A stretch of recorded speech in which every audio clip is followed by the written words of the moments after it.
Hello बच्चों, चलिए प्रश्न को पढ़ते हैं। इसमें लिखा है कि आदर्श ट्रांसफार्मर किसे कहते हैं। तो चलिए बच्चों इस प्रश्न की मूल अवधारणा देख लेते हैं। बच्चों मूल अवधारणा,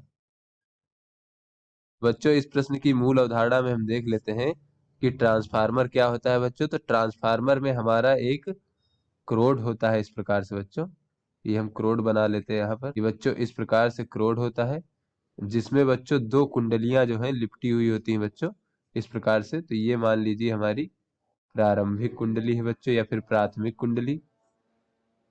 और बच्चों एक दूसरी कुंडली होती है जिसे हम लोग द्वितीयक कुंडली कहते हैं। तो बच्चों ये हमारी प्राथमिक कुंडली हो गई कुंडली, और बच्चों ये हमारी द्वितीयक कुंडली हो गई, और बच्चों ये हमारा क्रोड हो गया। तो बच्चों जो ट्रांसफार्मर होता है वो प्रारंभिक कुंडली द्वारा वैद्युत ऊर्जा यानी कि वैद्युत ऊर्जा को लेता है और द्वितीयक कुंडली को द्वारा निर्गत करता है।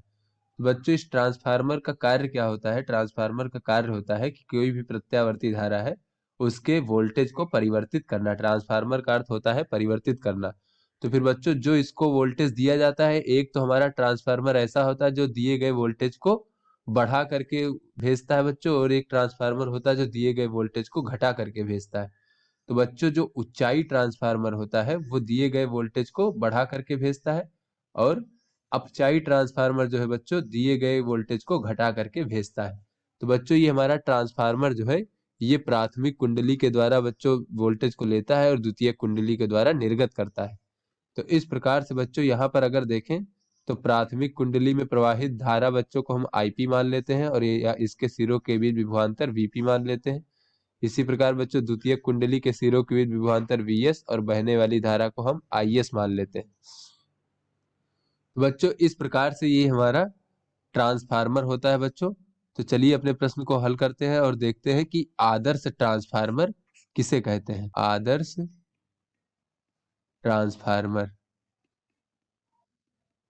बच्चों ट्रांसफार्मर में जब हम विद्युत प्रत्यावर्ती धारा का वोल्टेज देते हैं बच्चों, और ये ट्रांसफार्मर हमारा वोल्टेज को परिवर्तित करता है, तो बच्चों ट्रांसफार्मर में कुछ ऊर्जा की हानि हो जाती है। तो बच्चों ऊर्जा की हानि ना हो अगर, और उसकी दक्षता 100% हो, तो हमारा आदर्श ट्रांसफार्मर कहलाता है। तो यहाँ से हम कह सकते हैं कि आदर्श ट्रांसफार्मर में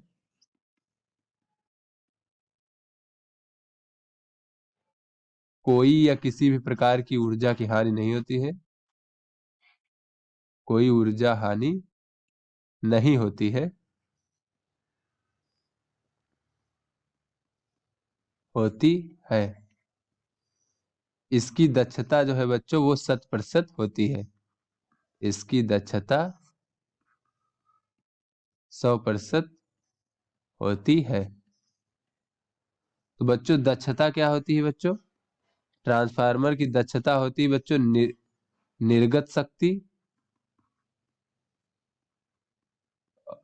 भागे बच्चों दी गई शक्ति, या फिर ये कह लें कि निवेश की गई शक्ति।